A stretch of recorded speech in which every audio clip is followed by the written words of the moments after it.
estão? Bora lá, vamos começar essa semana, né, na primeira gravação do quadro, o Diário de um CEO aqui pro YouTube. Uma empreitada nova que a gente vai fazer aí. Enfim, esse episódio é basicamente o início, né? Eu vou trazer muita coisa para vocês em relação a o que vocês podem esperar de visualização daqui para frente isso aqui hoje. Para que eu vim trazer isso? Quem é o Rafael Munhoz? O que eu faço? Um pouco das minhas empresas, um pouco da minha rotina. Porque a gente está prestes a dar um passo muito importante, um passo muito grande dentro da nossa jornada, da minha jornada principalmente pessoal e profissional. É uma grande mudança que vai vir nas próximas semanas. Eu basicamente antecipei a preparação para esse movimento, já criando esse quadro no canal, que é algo que eu tenho vontade de fazer já há muito tempo, né? Que é o Diário de um CEO, onde eu basicamente documento um pouco da minha vida, das minhas reuniões, das minhas atividades, da minha forma de pensar, de agir. Enfim, compartilho isso com vocês, contribuindo para o mercado, né? Então, boa parte do que eu penso, do porquê de estar fazendo isso, primeiro porque eu acho que a gente já construiu muita coisa até aqui, sem documentar, sem gravar nada. A gente está dentro do mercado desde 2019, eu estou gravando isso em, se não me engano, maio de 2025, maio de 2025 e tal, do empreendedor não sabe nem o mês que está, maio de 2025, então já tem 6 anos que a gente executa praticamente a mesma atividade, né? Obviamente em escalas e proporções bem diferentes do início, mas eu sofistiquei muita coisa, eu cresci muito como empreendedor, a empresa cresceu muito, os negócios, a minha família, eu me casei, me mudei, comprei imóvel, enfim, fiz muita coisa tanto da minha vida profissional e pessoal que não foi documentada. Isso é uma coisa das quais eu me arrependo. E uma das coisas que eu aprendi na vida é que a gente se arrepende muito mais daquilo que a gente não faz do que daquilo que a gente faz, às vezes pode ser que não dê certo. Então, com esse coração eu venho para mais esse episódio aí da minha vida nesse canal do YouTube, para documentar para vocês o que a gente faz, o que a gente vai fazer, como eu disse, né? Então, primeiro, para, como eu disse, parar de construir coisas sem ter essa documentação, para mostrar inicialmente, para eu ver isso no futuro, para minha família, para os meus filhos e tudo mais. Eu estou no momento do negócio também que a gente tem, 350 colaboradores hoje, e eu sinto um desafio como a falta do endomarketing. A galera precisa entender um pouco mais, porque a nossa empresa é do Brasil todo, né? Então tem gente em Manaus, em Porto Alegre, em São Paulo, em Campinas, em Belo Horizonte, Goiânia, Brasília, lá no Nordeste, lá no Norte. Então, como nós temos estruturas que são muito descentralizadas, a construção da cultura ela é difícil. Então, quanto mais tempo de exposição o meu próprio time tiver das minhas ideias, da minha mentalidade, da minha rotina e tudo mais, eu sinto que vai ser mais fácil criar cultura e engajar essa galera também. Então, primeiro, para mim, para minha família, para meus filhos no futuro conseguirem ver a história que a gente vai construir, pelo menos daqui para frente, né? A gente já construiu muita coisa aqui para trás e nesse vídeo eu vou trazer um pouco disso para contextualizar para vocês, mas principalmente daqui para frente. Segundo, para minha equipe, né, um endomarketing. E terceiro, tá? Eu acredito que liderar é formar gente. Então, é desenvolver pessoas, né? E eu acredito muito que como líder do meu mecanismo no meu mercado, que é o Cash on Delivery, dentro do mercado digital e tudo mais, é unânime isso, né? Não é uma opinião do Rafael, é um fato. Então, como líder da minha casa, da minha família, do meu mercado, da minha empresa, eu quero ter mais um canal, né, para liderar pessoas que às vezes não são essas pessoas nas quais eu citei, que pode ser que seja o seu caso. Pessoas do mercado, pessoas que são aspirantes a começarem no mercado digital, a ganhar dinheiro na internet de alguma forma e tudo mais. E eu, modéstia à parte, acredito que a gente tem muito, de verdade, a contribuir com você e com o mercado no geral. Esse quadro vai servir para isso. Fechou? Tamo junto e bora para cima. Bom, e bora lá acelerar então, porque daqui a pouco eu já tenho uma reunião lá dentro, então não tem muito tempo a perder aqui. Vamos fazer um cafezinho da manhã e trocando ideia ao mesmo tempo. Chega mais. Vou fazer um ovinho aqui. E é o seguinte, turma. Caso você esteja tendo o seu primeiro contato comigo, né, nesse momento, nesse vídeo, quem é Rafael Munhoz? O que a gente faz? O que são as nossas empresas? Como que eu comecei? Um breve resumo dessa nossa jornada para que vocês contextualizem e tenham isso aqui como ponto de partida, né? Basicamente eu sou acredito que um jovem empreendedor comum, com decisões incomuns e responsabilidades incomuns e consequências incomuns também. Me casei com a minha primeira namorada. Na verdade, vamos começar desde o início da coisa, né? Sou nascido no interior de Minas Gerais, uma cidade chamada Divinópolis. Filho de 2 seres humanos maravilhosos, porém que se divorciaram muito cedo. Então, aos meus 3 anos de idade, meu pai e minha mãe se divorciaram. E mudei para Goiânia, né, com a família da minha mãe e tudo mais. Enfim, sempre tive um relacionamento muito bom com os meus pais, sempre fui muito para Divinópolis e tudo mais, mas criei raízes em Goiânia e morei aqui e construí principalmente o início da minha vida profissional nessa cidade. Um pouco mais adiante fui atleta de jiu-jitsu. Na minha adolescência eu vivi jiu-jitsu até os meus 19 anos de idade ali, fui primeiro do ranking do Centro-Oeste, rodava o Brasil todo competindo, sou faixa preta de jiu-jitsu hoje, inclusive mais tarde a gente vai dar um pulinho lá no treino, fazer uma força, vou ver se o Andrezão consegue filmar uns cortes lá, umas cenas, a gente fazendo uma força com a galera lá, deixa eu só pegar um negocinho aqui. E principalmente essa jornada pós jiu-jitsu, a gente vai poder conversar um pouco mais sobre jiu-jitsu de forma um pouco mais específica, tá? Porque o jiu-jitsu ele foi uma das maiores escolas da minha vida, sem dúvida. E, pô, no carro indo pro jiu-jitsu eu acho que a gente pode enfatizar isso um pouco mais, eu acho que vai ser um pouco mais contextualizado, né? Sobre algumas das coisas que eu aprendi com o jiu-jitsu e que fez total diferença na minha vida. Após essa minha jornada como atleta praticamente profissional, né? Eu ganhava dinheiro com isso, então pode chamar de profissão. Conheci a minha primeira namorada, a atual esposa, né? Atual esposa é foda. Minha primeira namorada aí, que se tornou esposa. E 6 anos depois nos casamos. E a minha jornada profissional começou como provavelmente a de várias pessoas comuns também começou, né? Que é para conseguir ter responsabilidade financeira com os seus relacionamentos. Acredito que, principalmente no caso dos homens, né? Isso é brilho, é questão de hombridade. Poder assumir responsabilidade financeira, ir para uma casa própria, não casa própria no sentido de comprar o seu imóvel necessariamente, mas sair da casa dos seus pais e morar num lugar que você e o seu companheiro ou sua companheira, que foi o meu caso. Então, nossa jornada profissional, né, começou com o meu namoro, quando eu tinha 18 anos de idade, e eu comecei vendendo produto de estímulo de falha na barba, tá? Minoxidil. Enfim, sem nenhum conhecimento de digital, sem nenhum conhecimento de tráfego pago, de automação. Na verdade, em 2019, o mercado digital ele era muito carente disso, né? Não tínhamos boas referências como nós temos hoje. Eu acredito que até um próprio Pedro Sobral, por exemplo, que é a maior referência de tráfego do mercado, era um player pequeno, ou quiçá, bem Érico Rocha, nem gerava conteúdo ainda, não tinha audiência e tudo mais, e eu tive que capinar, pegar o facão e desmatar, e enfim, né? Criar a minha própria realidade mesmo. Então comecei como panfleteiro, vendi esse produto entregando de porta em porta, fiz consignação em barbearia e fui moldando o meu modelo até que chegamos no que até hoje funciona com mais de 400 mil pessoas executando, que é o que eu chamo de cash on delivery, né? Nem tinha nome esse mecanismo, foi algo que a gente começou sem dar nome para isso inicialmente. Eu basicamente descobri que tinha como fazer anúncios patrocinados nas redes sociais, mais especificamente no Instagram, mandando as pessoas diretamente para o WhatsApp. Eu não sabia fazer página, não sabia construir e-commerce, não tinha noções de programação, até hoje não tenho, né? De nada, porém eu sabia conversar com as pessoas e foi o que eu usei como estratégia de marketing, de aquisição e de conversão nesse meu primeiro momento no mercado, né? Galera, vocês forem fazer ovo, usem páprica doce. Minha esposa inventou essa moda, fica bom demais na conta. Páprica doce no ovo, fica uma delícia, tá?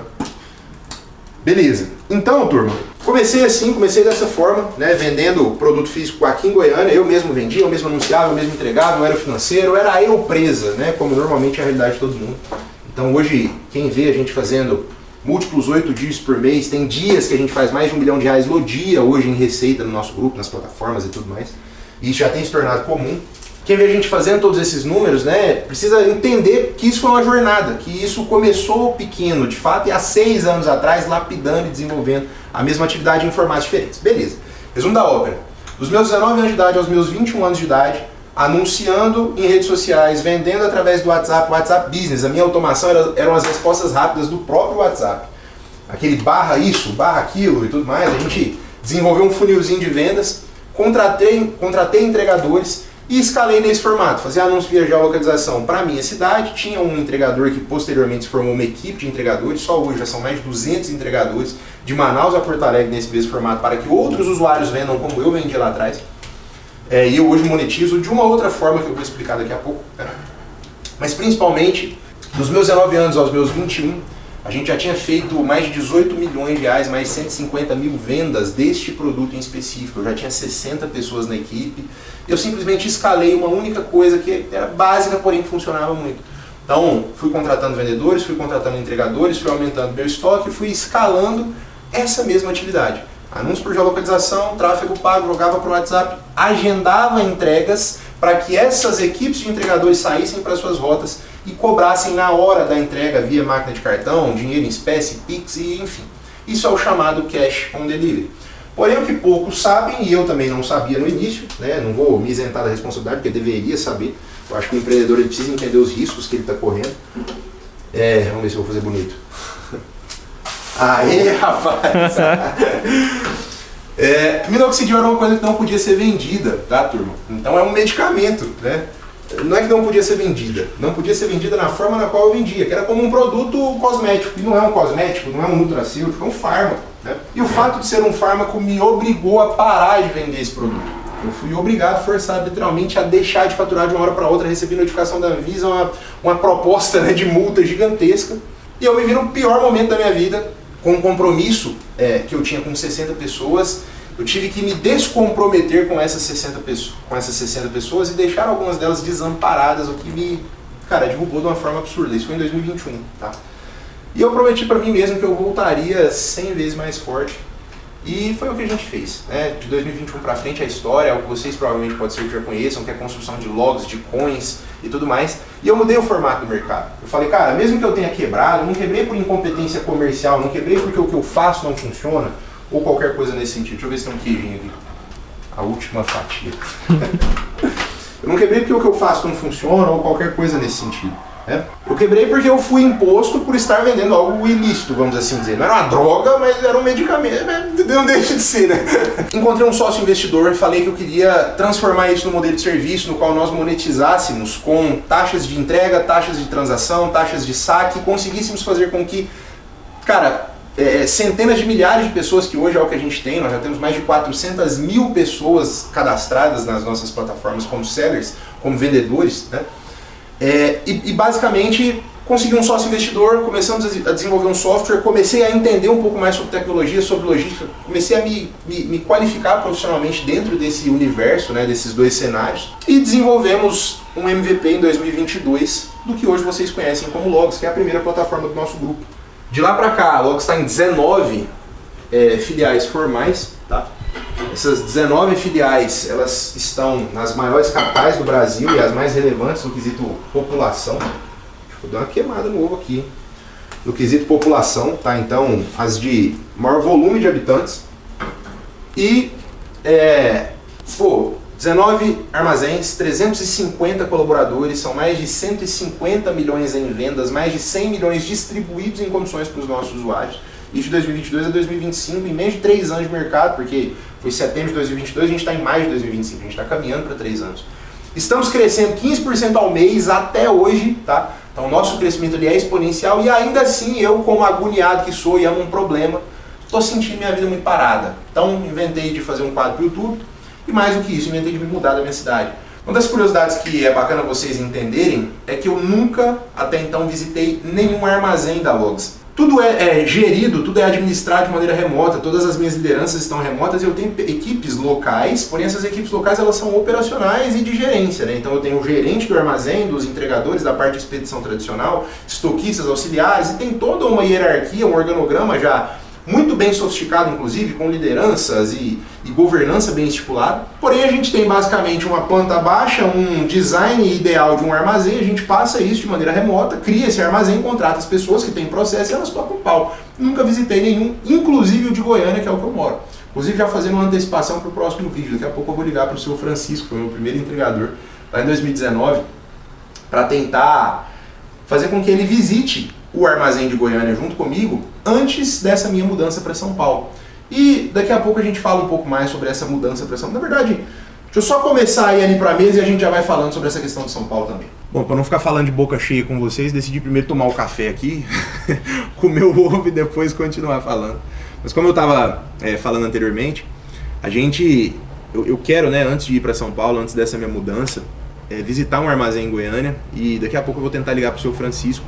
Não sei se vai dar certo de verdade, tá? Não tentei ligar para ele, não sei se ele vai atender. Eu só mandei uma mensagem no WhatsApp para ele ontem à noite falando: e aí, seu Francisco, beleza? Quanto tempo? Posso te ligar amanhã? Que ele parou de trabalhar comigo já tem um tempo. Acredito que ele inclusive se aposentou, ou já era aposentado, ele é um senhor mais de idade. Para que ele visite esse armazém comigo, a gente vai trocando ideia sobre o início, né? Pô, já peguei muita entrega da mão dele porque ele não conseguia fazer sozinho e a gente fez juntos lá em 2019. Então, vai ter esse segundo episódio aqui do Diário de um CEO visitando o armazém de Goiânia antes da minha mudança para São Paulo e por que eu decidi me mudar para São Paulo afinal de contas. Como eu disse, mesmo crescendo 15 a 20% ao mês até hoje, abrimos uma frente de expedição tradicional agora. Essa expedição tradicional é basicamente para mandar produtos via correios, né? Eu tinha, 10 mil produtos cadastrados nos nossos armazéns, uns 1.200 produtos que vendem todos os dias, e eu só fazia entrega com frota própria e pagamento da entrega, então eu estava deixando muito dinheiro na mesa. Essa frente de expedição tradicional, que é mandar produto via correio também, o cara vende no e-commerce, vende na Coins, que é a nossa própria plataforma de pagamento online, também a segunda plataforma, a segunda empresa de tecnologia do grupo, joga uma ordem de expedição para nós e a gente manda via correios com serviço de coleta em cada uma das nossas filiais, né, por franquias de correios e tudo mais. E, cara, no primeiro mês deu tipo uns 75 mil reais de lucro, a gente já fez coisa de uns 12 mil envios, 13 mil envios. No segundo mês, tem 3 meses que a gente está fazendo isso, já deu uns 110 mil de lucro, e nesse mês passado já deu 150 mil de lucro, só essa frente de expedição tradicional, fora o core de todo o negócio, que é transação de pagamento, logística própria com entregadores e assim sucessivamente. E eu fui num evento presencial, eu sou bem rato de evento presencial, meu primeiro evento presencial foi em 2019, eu entrei no meu primeiro Mastermind, que foi tipo, se não me engano, uns 40 mil reais na época, que foi o Gold Age do Thiago Finch, em 2019 também, 2020 se não me engano. Pô, invisto muito em Masterminds, recentemente eu entrei em um novo Mastermind de 200 mil reais, de um dos maiores empreendedores do país aí, já paguei 60 mil reais para conversar uma tarde com um dos maiores varejistas da história do Brasil também. Então, sempre busquei investir muito, estar presente em eventos presenciais, em movimento, por mais que eu seja muito carente de mentores até então, né? Acredito que esse último mentor que eu encontrei aí, vamos assim dizer, vai ser uma pessoa que vai me ajudar muito na jornada, foi um dos maiores empresários do Brasil real.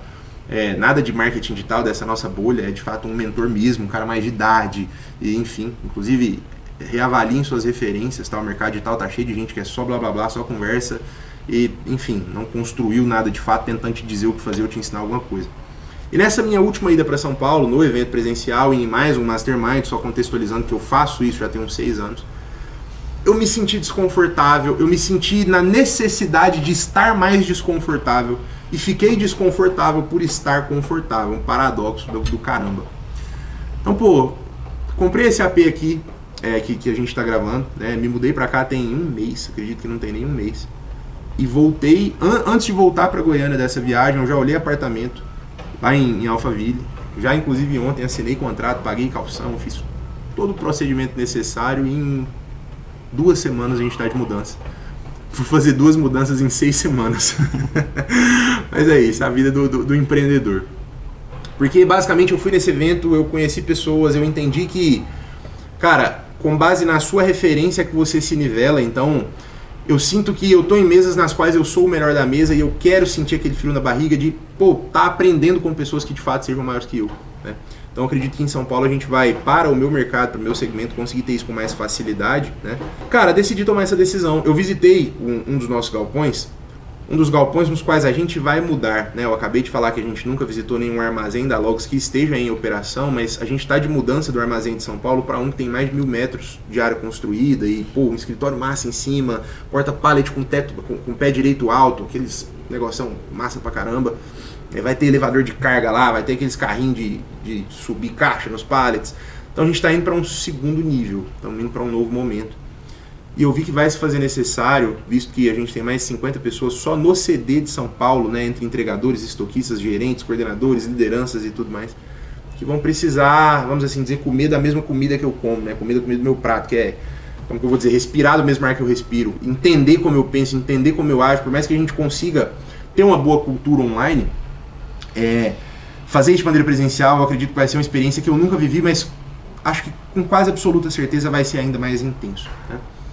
Então, pô, armazém maior, entrei no novo Mastermind, tô com novas referências de mentores, vou estar bem próximo desse mentor nas próximas semanas, nos próximos meses. Muito provavelmente a gente vai ter episódios do Diário de um CEO com essa pessoa também, me acompanhando, me orientando e tudo mais.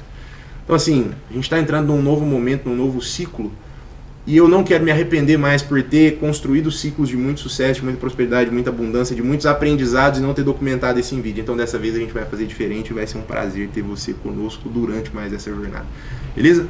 Eu tenho uma reunião agora e, enfim, bora me acompanhar lá para depois eu ter alguns outros compromissos e a gente fazer esses cortes do jiu-jitsu, essas cenas do jiu-jitsu para vocês entenderem um pouco do que acontece além do empreendedorismo, beleza? Bora lá. Turma, se liga. Meu primeiro compromisso profissional de todos os dias é uma reunião que acontece às 9h30 da manhã e estourando acaba às 10, tá? Eu não posso passar de 10 horas da manhã nessa reunião, que é basicamente uma daily de tecnologia, Porque hoje, além de founder e CEO, eu também sou Product Manager e Product Owner dos nossos produtos de tecnologia. Então eu basicamente tenho um leme nas mãos de para onde os nossos desenvolvedores vão caminhar, o que eles vão conduzir, o que eles vão executar, com qual prioridade, em quais squads e assim sucessivamente. E essa reunião de daily, né, que acontece todos os dias, o nome é explicativo, ela é extremamente importante para a gestão de times, principalmente de tecnologia, tá? Existem outros times que cabem fazer reunião de daily. A reunião tem, cara, um objetivo muito simples. Entender o que o cara fez no dia anterior, o que ele vai fazer hoje, quais dificuldades ele tem, e colocar pessoas para se ajudarem nessas dificuldades, porque às vezes módulos que um esteja atuando, o outro já atuou e as coisas se complementem. Então, hoje a gente tem 16 pessoas na equipe, vou até correr porque vai começar aqui, e eu não posso me atrasar para ela, né, porque é 30 minutos contados no máximo. Eu vou explicar o porquê também. Hoje são 16 pessoas na equipe e essas pessoas, basicamente na day, eu vou perguntando uma a uma o que ela fez, o que ela vai fazer, como é que tá. Se tivessem card, né, que é basicamente um Kanban com cards, quadros, cards e colunas, vocês vão ver aqui na tela, eu acho que o André vai conseguir fazer algumas cenas. Basicamente essas cards, caso um desenvolvedor esteja sem o que fazer, por exemplo, eu já atribuo atividades para eles, para que a gente não tenha pontos de ociosidade, tendo em vista que equipes de tecnologia são extremamente caras, tá? Então, pô, um desenvolvedor custa aí uns 70, 80 reais, média a hora. Eu tenho 16 desenvolvedores na equipe. Inclusive, esse é um dos motivos a gente não passar de 30 minutos. E uma das dinâmicas que eu faço na nossa daily, né? Falei com um desenvolvedor, ele já está orientado, ele já sai da dele, e até que fica eu e o último desenvolvedor, esse último desenvolvedor sai no final. Então, tem alguns desenvolvedores que saem da dele em 2 minutos, 3 minutos, 4 minutos, mas eles obrigatoriamente, às 9h30 da manhã, têm esse compromisso de 30 minutinhos comigo.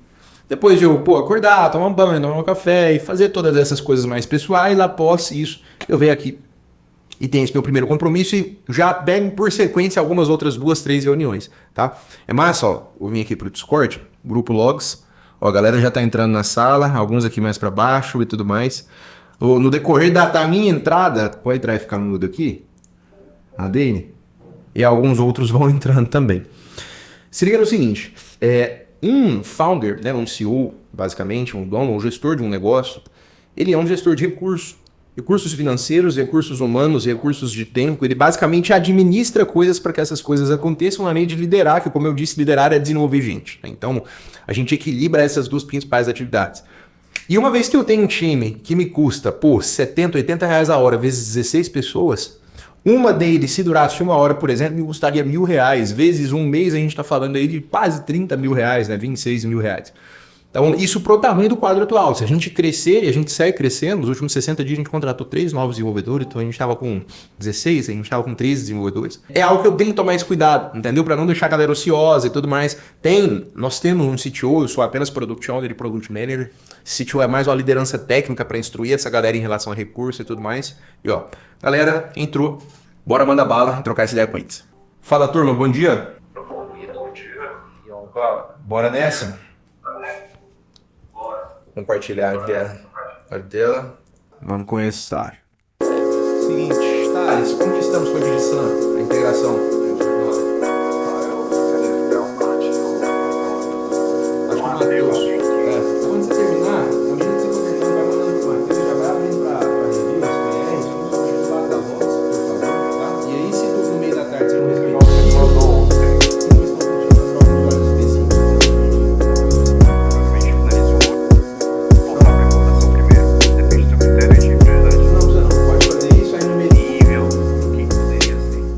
cronometrado, finalizamos com todo mundo, 16 pessoas, 9h54, a gente chegou, era 9h33, né? Então podemos dizer que fizemos aí bem menos de 30 minutos. Galera já denegada, seguindo para suas atividades. E bora tentar ligar pro seu Francisco agora, vamos ver o que vira. Deixa eu ver se ele pelo menos me respondeu aqui no WhatsApp, a mensagem que eu mandei para ele ontem. Vamos ver. Velhinho sem vergonha, rapaz. Respondeu não. Deixou no vácuo. Me deixou no vácuo, tem base? Eu tô sem moral. Vamos tentar ligar pra ele. Olha lá, ó. Fala, seu Francisco, bom demais ontem. Aí hoje eu mandei, opa, bom dia, meu jovem. Jovem não tão jovem. Deixa eu tentar ligar aqui, vamos ver se ele atende. Independente disso, enquanto chama a ligação, o segundo episódio vai ser a nossa visita no CD, tá? Seria muito massa se a gente conseguisse fazer com ele, por ter sido o primeiro entregador, por todo esse contexto, mas se a gente não conseguir, enfim, eu aviso vocês e a gente manda bala sem mesmo. Eu acredito que daqui, o próximo dele volta tá marcado para a próxima sexta-feira, então para uma semana à frente de agora. Alô? E aí, meu jovem? Fala, meu querido. Sumiu, ué? Pois é, tem uns 3 anos que nós não se fala, ué. Ué, mas que é isso? Você tá de mal comigo? O que você contou comigo? Que eu não tô sabendo. De mal de jeito nenhum. Mas eu tô quase embatendo você, viu, ué? Você fala comigo, ué? Como é que estão as coisas? Ué, na luta, né, irmão? Na luta, tá fazendo o quê? À toa. À toa? Então não tá na luta, não, ué. Não, eu tava lá pra chácara lá, fiquei lá um punhado de tempo lá, não aguentei, vim pra cá. Tá em Goiânia agora? Eu tô em casa em Goiânia. É, não, coisa boa. Deixa eu te falar. Você sabe que eu seguia as entregas, né? Segui fazendo tudo que a gente fazia lá desde antes. E tô até hoje. Tô até hoje na mesma coisa. Ah, Eu acho que você saiu em 2022, não foi? oi? 2022. De lá eu fui pra trabalhar muito xerifado da coisa lá, o Chevrolet, então aí eles queriam que eu mudasse pra Itumbiara. Aí eu falei, não, mudar pra lá não vou não. Aí eu fiquei lá mais ou menos só um ano só. Só um ano. Esse negócio de mudar é ruim, né? Ah não, você fica longe da família, não vou não. Pois é. Eu fui pra roça, fiquei lá uns 6 meses, agora eu tô em casa aí à toa aí. Tá certo. Deixa eu te falar. Eu te liguei pelo seguinte. Dois de formar um serviço. Uai, a gente arruma na hora. Isso aí não é problema, não. Deixa eu te falar. Seguinte. Se eu for bom funcionário, eu arrumo fácil, né? Porque do jeito que sou ruim funcionário, eu até. Agora não arrumei, não. Não, é porque você não falou comigo, você não lembra dos amigos das antigas, fica aí querendo se aventurar. Você não tá em idade de se aventurar mais, não, moço. Não, mano, você tá doido? Foi pra mim, eu já falei, sempre também é uma família minha. Família sua? Amém, igualmente. Um filho meu, um primo meu, qualquer coisa minha da minha família. Eu sou todo mundo, você sabe disso? É, não, tamo junto, igualmente. Também considero o senhor da família. Deixa eu te falar, seguinte, por que eu te liguei? Eu tô indo tô de mudança pra São Paulo. Esse negócio de mudar é ruim de vez em quando precisa. E aí, eu tô indo no dia 20 da semana que vem. A gente tá indo pra um galpão lá, estamos com 30 entregadores lá, seu Francisco, tem base? E aqui em Goiânia a gente tá com 6, 7 entregadores, se não me engano. Tá saindo aí umas 120 entregas. Lá em São Paulo tá com mais de 1.000 entregas por dia. Daquele mesmo esquema que a gente fazia. E aí eu nunca fui no galpão daqui de Goiânia. Eu nunca fui em nenhum dos armazéns, na verdade. Eu só tocava aquela época que era eu, presencial aqui em Goiânia mesmo. Desde 2022 em diante eu nunca fui. E aí antes de mudar para São Paulo, eu tô querendo dar uma visitada no CD atual, do nosso armazém atual, que na verdade aqui em Goiânia não é muito grande, não é uma sala aí de uns 80 metros, 90 metros, só que tem bastante produto, enfim, para o senhor ver como é que tá a mudança do negócio. E eu queria, como o senhor foi o primeiro entregador, esteve com a gente lá desde o início e tudo mais, antes dessa mudança para São Paulo, eu queria que o senhor fosse lá dar uma visita comigo pra gente dar uma pruseada, o que você acha? Vai, pode. Anima? Com todo prazer. Dependendo, a gente faz até uma recontratação, pelo que eu tô entendendo. Vai, quem sabe, né? Como é que tá a sua sexta-feira da semana que vem? Sexta-feira, semana que vem? Isso. Tranquilo. Tá. Sexta-feira? Isso, sexta-feira. Vamos fazer o seguinte, vamos deixar marcado então. E aí eu passo aí e te busco. Você tá morando no Jardim América ainda? No mesmo lugar. A vida inteira, né?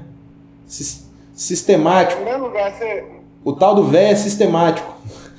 Muda não. Ixi, Maria. Então fechou. Vamos deixar organizado então para sexta-feira. A gente vai trocando ideia no WhatsApp, mas já fica combinado. Aí você liga pra mim um dia dessa semana e a gente conversa melhor. Tá bom, combinado então, certinho. Mas vamos se falando, viu? Porque eu tô aqui na Tenor, eu tô na coisa que tá um barulhão do caralho. Eu tô ouvindo. Não, você tá doido. Aí depois você liga pra mim mais tarde ou qualquer dia dessa semana. Tá bom, combinado.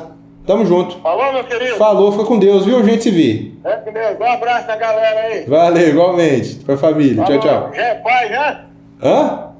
Já é pai? Sou nada, tô querendo ser pelo menos uns 4, mas não veio ainda não. Você é ruim de serviço, hein? Então falou. Um abraço. Falou. Um coração aí. Até mais, igualmente. Valeu, tchau. Uma ligação ou uma humilhação misteriosa? Ó, confirmado então, vocês estão esperando a semana que vem. Estamos lá com o São Francisco no Galpão, segundo episódio do Diário de um CEO. Esse negócio tá ficando melhor do que eu imaginei, mano. Tá massa demais. Com certeza vai ser um reencontro, eu acho que emocionante, uma visita no Galpão também. Quando o São Francisco entregava com a gente, era ele mais um entregador, eram 2 entregadores. Eu lembro que quando saíam 30 entregas para cada um deles, a gente ficava desnorteado, sabe? Tipo, tinha dia que, pô, não dá pra 2 entregadores fazerem 60 entregas. Aí eu pegava 20, saía 20 e eu fazia entrega. Enquanto eu fazia entrega, eu vendia. Enquanto eu vendia, eu otimizava anúncios dentro do carro. Batia o carro, emagreci na época, loucura. Pra viabilizar tudo que hoje vocês conhecem com esse ecossistema profissional e sofisticado que a gente tem, né?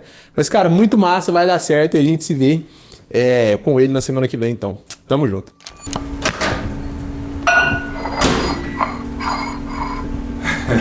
Uma das minhas outras atividades, das minhas várias atividades, enquanto não sou pai de ser humano, vou falar pai de pet, porque pai de pet é paia, né? Mas sou dono de animais, tutor de animais.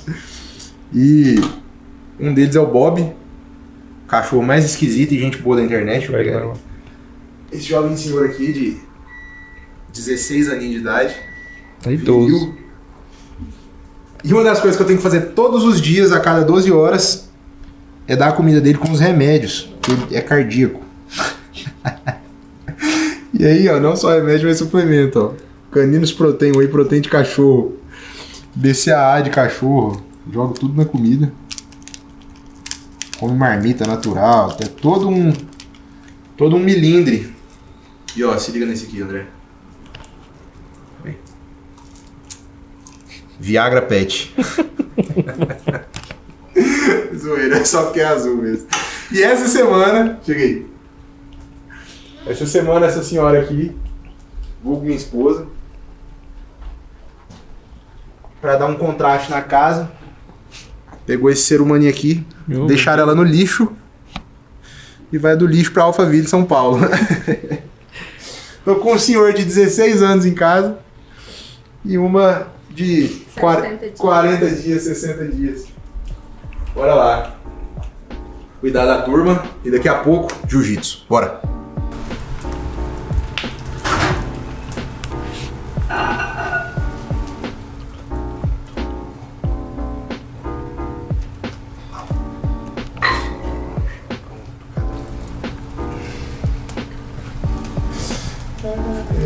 Bora pro jiu-jitsu agora, fazer uma força.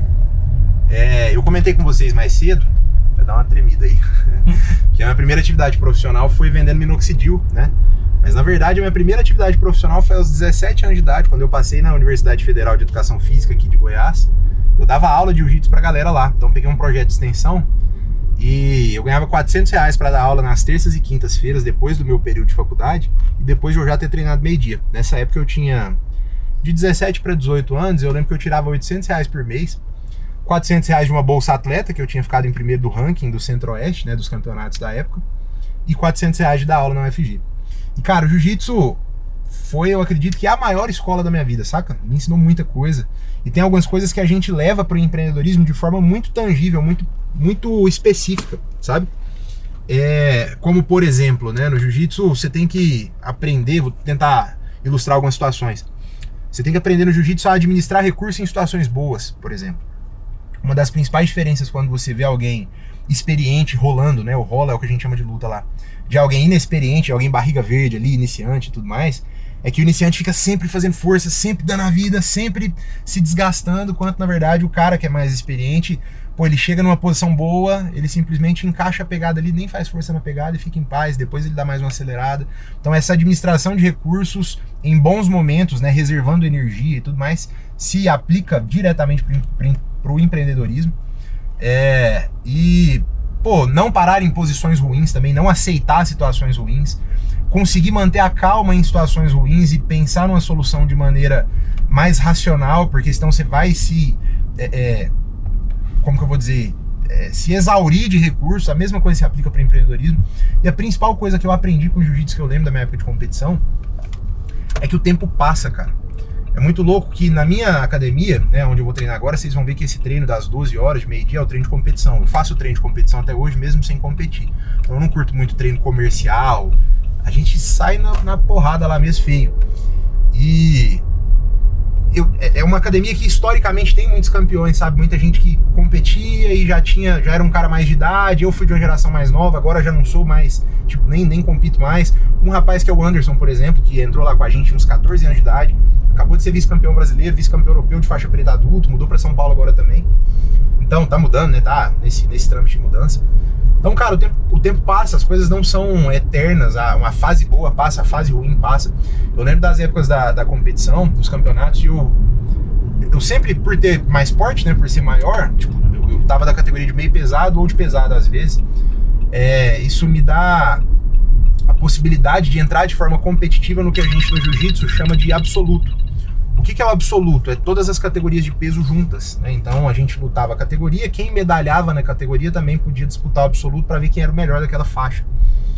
E eu lembro que em 2018, que foi o meu principal ano de competição, eu lembro que eu competi 16 vezes, se não me engano, e no Centro-Oeste, todo o circuito do Centro-Oeste, eu fui campeão peso absoluto de todos os campeonatos. E eu lembro, cara, nitidamente na minha cabeça de tipo uns 200 faixas, uns 150 faixa azul, que é a faixa dessa época, né? Gente, cara, pequena, gente grande, gente experiente, gente inexperiente. Eu lembro que, pô, no final vai ter só eu ali, né?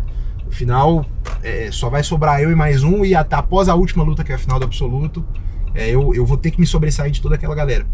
No digital hoje eu vejo que a galera fala muito de estratégia sem considerar o oponente, sem considerar o que as outras pessoas vão fazer, o que as outras pessoas estão pensando, o que a galera tá oferecendo de recurso para os meus clientes, para minha base. E no jiu-jitsu eu aprendi a pensar em estratégia de luta e tudo mais, visando que existem oponentes, né? Então, imagina, não faz sentido você pensar em estratégias do que quer que seja, visando só você, né? Sendo que tem uma outra pessoa do lado que vai te prejudicar, que vai tentar te atrasar, que vai tentar oferecer soluções melhores pra galera. Então é isso, tá? Bora fazer força agora, que já são meio-dia, né? Que é a hora do treino, tô até um pouquinho atrasado. Bora lá.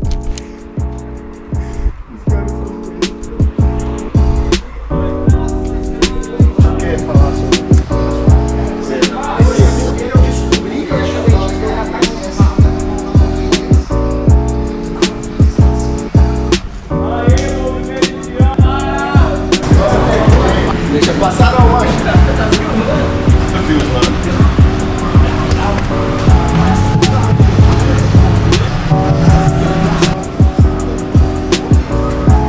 Não fiz parte do que eu quiser mesmo. Pra pegar apanhando também. Na hora que você editar, você bota só os lances que tá apanhando. Fechou.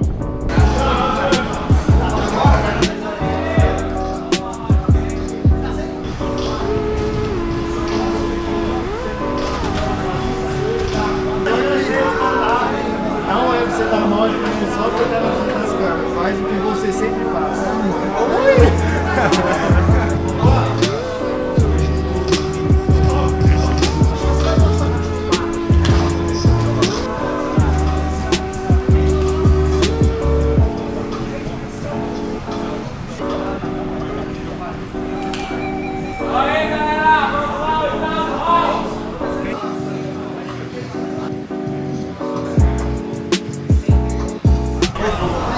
Força feita, bora correr que daqui 40 minutos a gente tem que estar no dentista. Bora ali no dentista. Eu descobri que essa consulta minha era hoje, anteontem, que a Ana me falou, você tem consulta sexta? Aí eu falei, pô, mas já marquei o daily vlog. E aí faz parte. Uma curiosidade massa é que o Charles, que é o nosso dentista, vocês vão, enfim, vou ver se dá pra gente filmar um pouquinho lá, pelo menos da chegada, da conversa inicial com ele. Ele é nosso dentista, eu acho que desde os nossos 19 anos, né, amor? É. E faixa preta de jiu-jitsu também. O médico que fez o meu implante capilar é faixa preta de jiu-jitsu também. E aí, ó, tô fazendo negócio com a gente, tem que ser faixa preta de jiu-jitsu.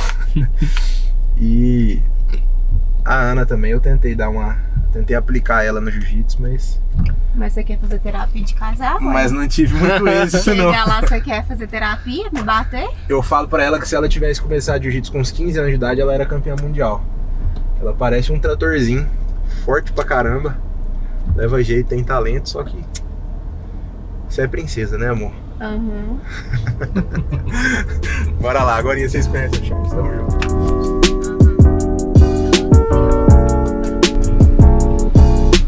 Ó, e no caminho do dentista, recebemos do grupo do financeiro a conciliação do contas a pagar, imposto, reembolso, custo da operação, despesas fixas, aí, ó, estantes, uniformes, instalação de câmera, rolo de etiqueta, 2 caixas de canetão, R$ 348.792 a serem transferidos num dia normal, numa sexta-feira letiva qualquer.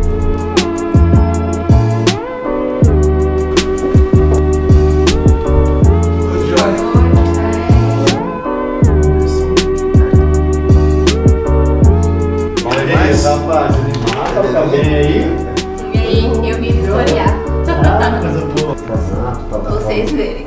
Aí o André tá ali filmando, vou falar mulher. Uma porcelana já, então já vai ser o lado e depois.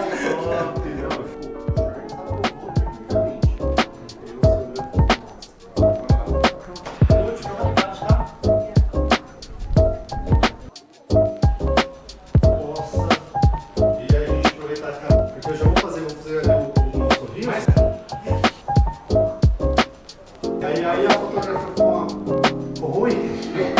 O trabalho vai ficar ruim. Turma, é o seguinte, agora eu vou deitar aqui na cadeira, vou ficar de boca aberta, enfim, pelo menos mais umas 2 horinhas, creio eu. Então, já fazendo um convite para você, para curtir, comentar, compartilhar com outras pessoas e principalmente assistir o próximo vídeo, né, o próximo quadro do Diário de um CEO, onde a gente vai fazer a visita ao armazém de Goiânia antes da nossa mudança para São Paulo, beleza? Então, vejo vocês no próximo vídeo, tamo junto.